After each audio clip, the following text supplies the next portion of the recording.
different, very different. Here we go. 6 to 8 glasses of water per day. I can't even get one. Gary, you're on. Hello, folks. Welcome to our Sweet and Sour set. William's got a donation It's not even back there. Phone's not even plugged in. First letter tonight, folks. It's passionate. It's paradise. It's perfect. Well, almost.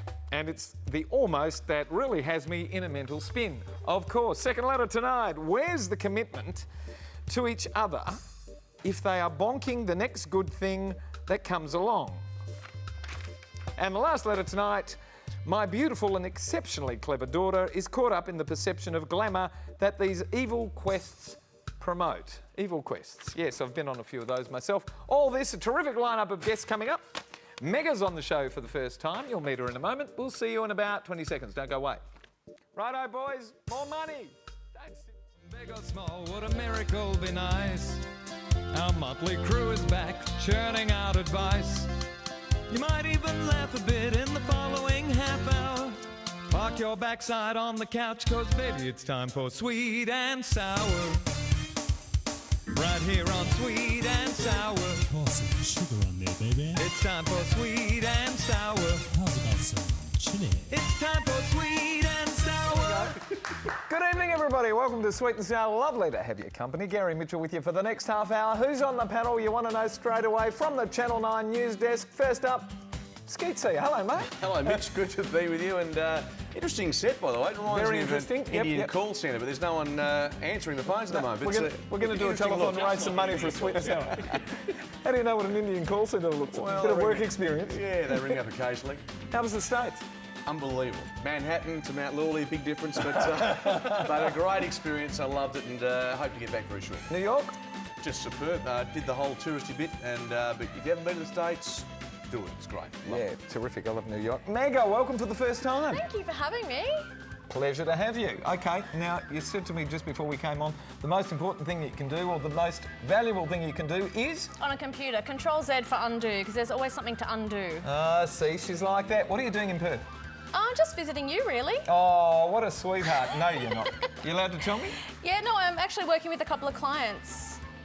Yeah? I do social media strategy consulting and all that sort of stuff. So what social media? I teach business people how to use Twitter, Facebook, YouTube and LinkedIn to leverage their business profiles and be the expert in their area. Sorry, I giggled because we had some staff members that could have done with that recently. Oh, I could do with it, I think. And I think this set looks like the anti-Google. It's a bit old and antiquated, isn't it? Yeah, agreed. Welcome to the show. Thank you. All right. Hello, Susie. Hello. I went to Roto. Yes, well, good. I only like to hear good news. It was great. Well, that is a fantastic thing. I'm looking Visitor-centred volunteers were terrific. No, they're not volunteers, they're staff. They're They're government staff, are they? Yeah, they're government volunteers staff. Only were the nice too. volunteers, they wear that colour outfit. How do you get a gig as a volunteer? Do they get free ferry across? Yeah, they get free ferry and they get Oh, what a lunches and there's a few functions and things. They're a the fantastic coffees you can resource.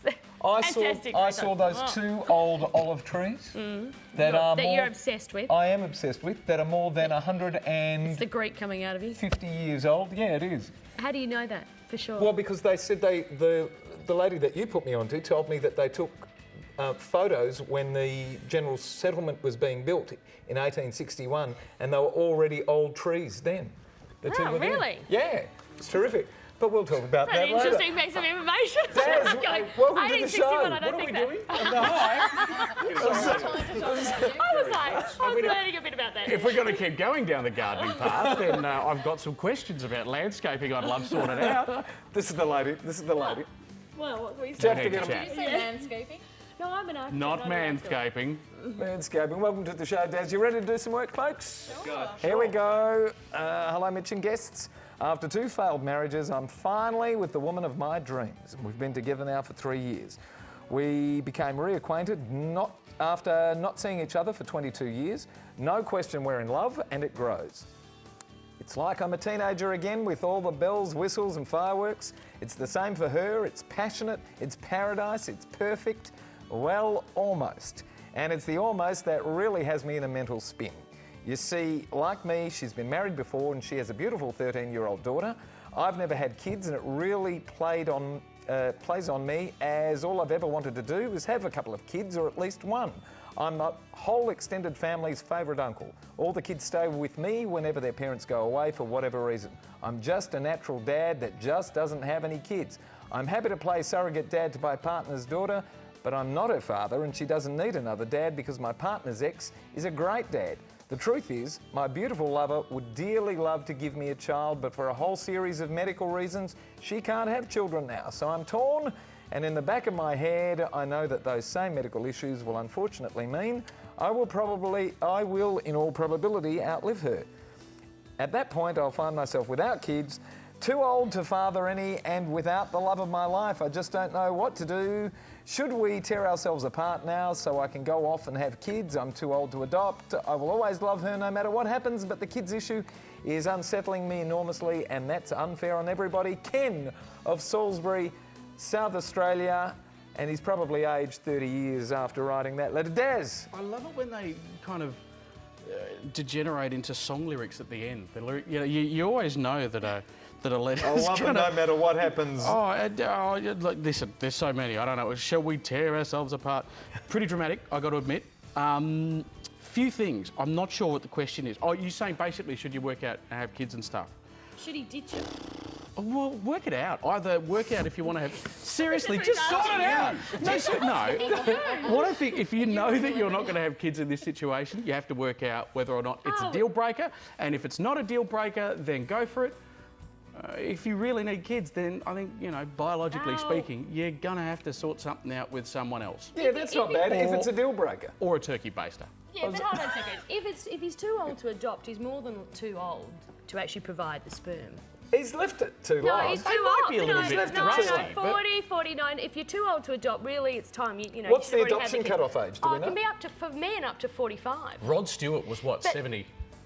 Oh, old no, was he last one? turkey basted. didn't adopt. He turkey basted. I don't know. I wasn't there. But anyway, I just want to say, too old, whatever, Ms. Kenny, I think you're being a bit of a dick, really, because the reality is you've had 2 failed marriages, and I have had a failed marriage, you know how bad it can be, and you also know how hard it is to find someone that you have a relationship with. You found someone from your past, so you have a history, you know each other, you've known each other in the good times and when you were young. And I just think you're being a bit greedy, to be honest with you. He wants it all. You can't have it all. You've met someone who's fantastic. Be thankful. The fact that you're already talking about her dying before you, what is wrong with you, you stupid man? I mean, the reality also is that I have 4 teenagers under one roof, and a couple of other kids. But I have to tell you, children are really overrated sometimes. So be thankful that you've got a 13-year-old you can be a confidant to, you can be friendly to. You don't have to do all the disciplining. You don't have to do all the chasing around after them. Enjoy that person and be the best step-parent you can be. Other man's grass. He doesn't have kids. It's a big issue for him. What are you going to tell him to do, I Nick? think he's a complete tool, this guy. It's ridiculous. He says he's met the woman of his dreams, Exactly. but yet he thinks there's another dream out there somewhere. Which I he think- failed with Yes, twice exactly. What sort of dreams does he have? Any dream will do by the Seriously. sound of it. And there is something that he hasn't considered, which is perhaps he's not actually able to have children. He hasn't actually had a test. He hasn't said, I am, fertile. And if you are fertile and you want to have kids, then go and donate sperm and make 100 other kids. They'll all come and visit you when you're 60 because they'll look you up, won't they? Ooh, Marcus. Song lyrics, there must be, 50 ways to leave your lover? I don't know, mate. It mightn't work in this case. Look, the mongrel in me says, go while you can, given that you need kids. But I think the lady's actually talking some sense. I live with 3 women and I'm tempted What do to... you sound so surprised for? Because this is like being at home as well, just getting a head and shoulder on the way through. I agree with the ladies, mate. You've got a fairly good woman by the sounds of it. Let the dogs out. The medical situation, if it's true, you can't leave someone in those circumstances. Stick with her if you love her enough. Oh, Good. Marcus has Doing just a played the challenge. emotional Yeah. card, isn't he? Very rare. Bit of blackmail going on there. Catholic. I am. When we come back, we're going to be talking about whether open marriages are recipes for disaster. Don't go away, more of Sweet Sour in a moment.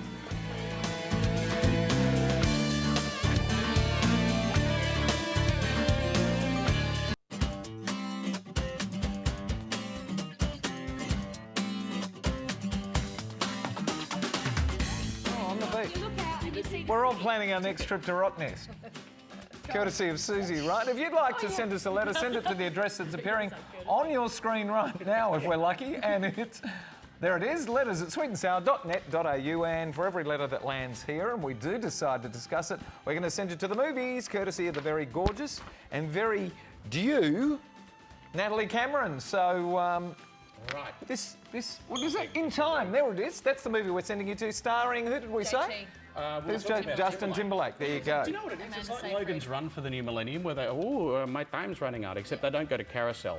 I'm really showing my geek side, aren't I? On Logan's Run, the thing goes bleep, bleep, and You would they have hit been 30 and I'm about going 2 to when Logan's Run came out. Yeah, I watch reruns. Okay. Sci-Fi Channel. Reruns. Okay, here we go. Dear Sweet and Sour, look, it's none of my business. This has nothing to do with me, except it probably does, because it has implications for all married couples. My sister came to me last month and confided in me. She confided in her. Now you're sending a letter to all of Australia. She confided in me that she and her husband have an open relationship. Apparently, he goes on business trips and has sexual relationships with whoever is available. Well, that's the way I think it works, and she does similarly. Whenever she goes away, the problem for her is that now she has chronic anxiety every time he goes away.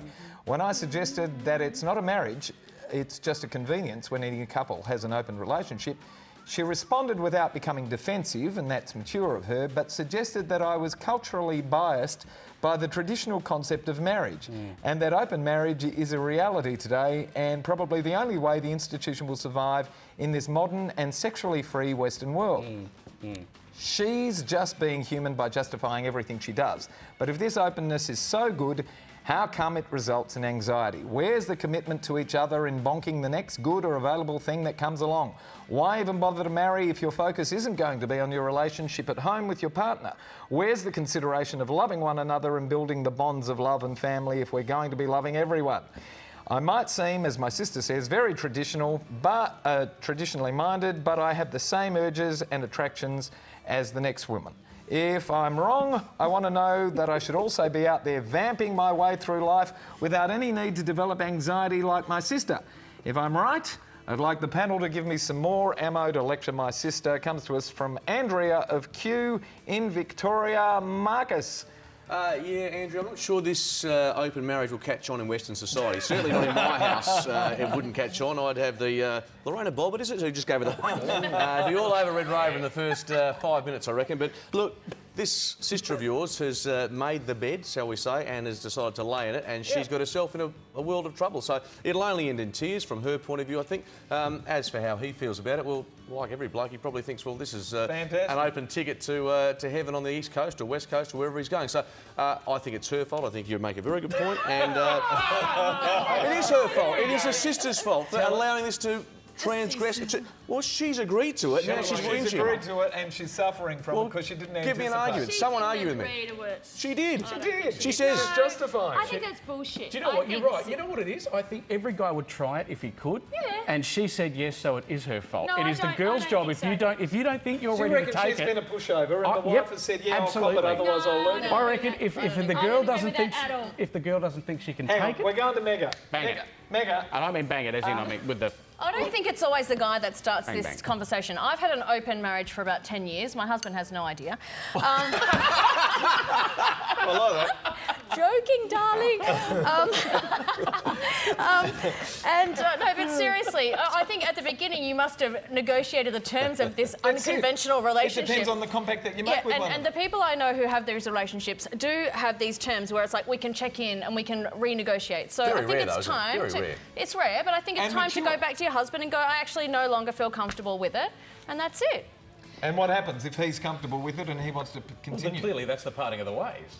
And there we have maybe anxiety he could bring his little relationship home and meet her. Why is she suffering from anxiety? Let me see that. Okay, Susie, go on. Why is she suffering from anxiety? I'm sort of looking a little bit differently at it. I think that the sister's being a bit lacking in insight. Which sister? The sister who's actually writing into us. Okay. Because I actually think that her sister is telling her this about how she's feeling anxious and she's opening up to her because that's a sort of a flimsy facade, and she'd like her sister to say, why are you doing this? And I reckon maybe she found out her husband was playing around. Her husband said, look babe, you know, I just need more sex and you're so tired and the kids are, you know, whatever. And so then You know what he said? Speaking You take these letters on a different path. You know what he said? He said, We never said it was going to be exclusive. Exactly. And she said, oh, no, I need you. And then he says, well, this is how I'm going to do it, otherwise I'm leaving. She said, OK, you go out, let's share it. And then she's going, I don't like it. I think that she has got to say, this is ridiculous, it's not working.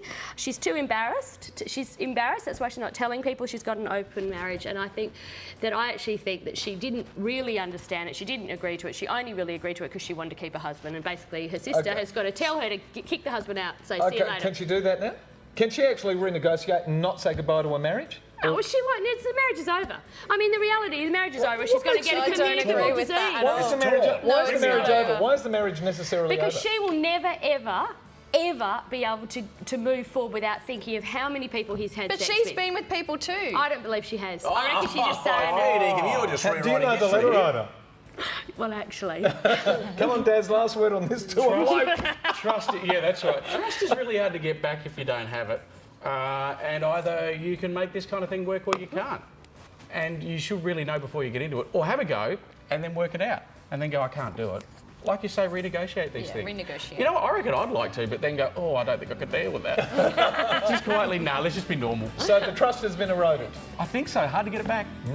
That's what Like she's got to work on. sand dunes of our lives. She's always We're going to be talking about this during the break, aren't we? When we come back, we're going to be talking about girls who are hooked on beauty competitions. Don't go away. See you soon. Well... Trust issue? You're going to have a heart attack, aren't you? Single 30-year-old with no qualifications and a freezer full of gin. Makes sense to me.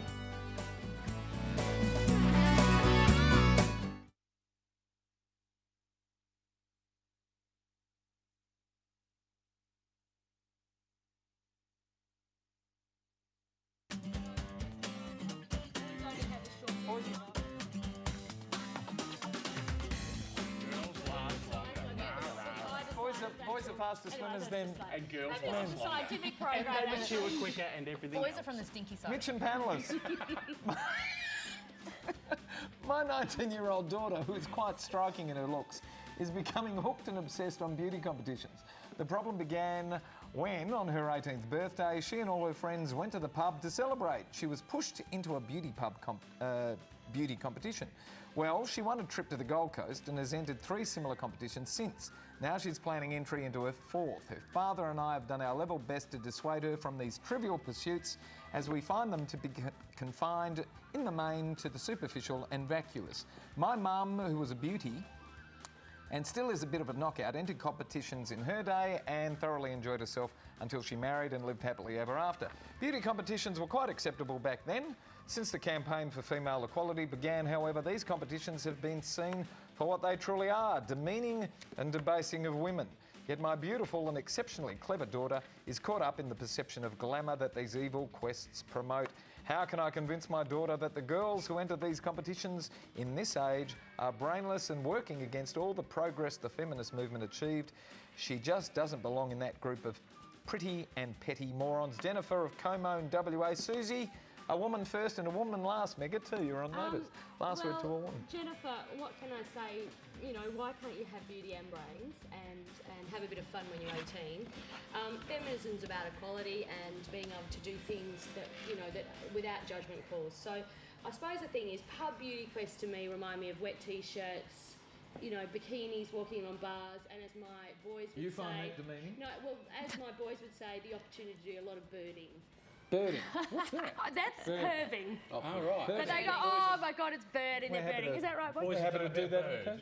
No, they bird it. They bird. They birding. They go out perving. Learning a lot of words. So Birding. this was my daughter. My experience with children is the more you say no, the more they go, get stuffed, I'm doing it. So what I would suggest you do to your daughter is say, look, you're obviously pretty good at this modelling caper. How about we get to a modelling agency and you actually earn some money for it, and let's see how great you are, and she'll either go, yeah, that's fantastic, and then she'll pay her way through uni, how cool is that?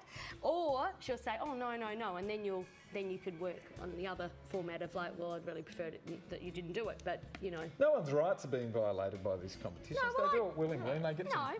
Dads, do you like a good old competition? Oh, look, Have you hosted any of these? I've hosted a few. Mark, I've have you judged hosted any of these? I've hosted the perving sessions at the junior. To be honest with you, Birding. I've been in a few.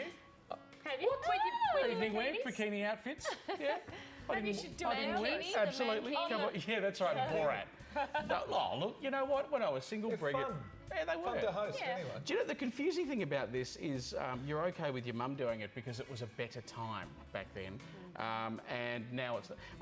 I was just looking at the tail end of the demeaning and debasing of women. But they do these competitions of reckon brainless and Jennifer's heavy a morons. Evil. I think you've already She's decided jealous. your point of view on this one just quietly, and I don't necessarily know that the rest of the world agrees. I think demeaning and debasing of women, but then the feminist movement moved on and said, no, if it feels good, it can be empowering. Yeah, it's make choices. Yeah, That's they what can do what they feminism's like if about. it works It's for them. not black and white. Marcus. All about choice. And I've got to say, it doesn't sound like she's into drugs or alcohol to any degree. There's a lot worse things that a 19-year-old daughter can be doing. I've got twin daughters who are wearing high heels and walking around the house at this stage. I'm just praying they stay down the straight. Now, she sounds like a pretty good kid who just needs a bit of direction. As Susie said, maybe just point her in that right direction. But, you know, she seems like a good-looking young lady. Let her have a good time. She doesn't look like she's breaking the law. As I said, it's her choice. And if she's enjoying it without hurting anyone, I think without... Maybe the mother is really Mega? ugly. I think Jennifer's really ugly. She's jealous of her mother and her daughter. She's and a projecting. really beautiful daughter, and she just missed out on the Yeah, and she's turned into a nasty woman. Yeah, look, I think Mother Jennifer, I think you're a bit of a control freak, and from one control freak to another, I have an 18-year-old daughter, and in order to see her occasionally, I just unplug the internet cord and I count down to about 8. She comes, Oh, that's I your smoke her fault. out. I smoke her out of her room so I can see her. So my You unplug Yes, the internet. I do. So what you need to do is you need to actually find out when the next beauty pageant is on and go and sit yourself down in the front row, and I bet she'll never do another one again. Yes, Front row, that's done. right. I like sitting in the front row. Yes. At the beauty Yeah, but pageant. It's not the ones where you get to sort of slip cash into the douches. Yeah. That'll be open around the Des, I corner. told you. You know, what- Different. That's That this was is- not on this TV is the time. feeder activity. All right here. right. Which of these letters did you like to give away the pair of limited edition sunnies, courtesy of Long Trees, Marcus? Open marriage. I think Open marriage from Yeah. Dad. I'm going for the number 2. Vote because one for it's open just marriage. It's so controversial. Controversial? Well, it's just got us talking tonight. Yeah, it did get us and talking. thinking as well. Mega? Yeah, it was saucy. Mega likes an open Oh, marriage. yeah. Number 2. Church of Jesus Susie- Christ of Latter-day Saints. Mormons. They do that. Well, they used to. I don't think they do it anymore. Is this a live Open read? marriage. Sorry, I'm looking. No, yeah, that's right. You know, my very good friends at the Mormon They're Institute. not open, they're polygamists. Well, yeah. They're not open. I'm sorry. Are we splitting hairs about definitions now? No, they're not open because the women are not open. Ah, well, that's how Only you the want to do men. it, though. Yeah, Oh, sure. can't Well, the- that's what's happening with Can't the Andrew. women have multiple? No. Only the men. Oh. But do they need As it to? should be. Yeah, that's right. Exactly. Well, that gives the women a rest. Righto, coming out There's to no hassle. There's not anyone going like Andrea of Kew in Victoria. Yes. Can we give them to you and you can fly them back? Yeah, look, I'll take it to Andrea in Kew. In fact, I know an Andrea in Kew, so I'll just take it to her.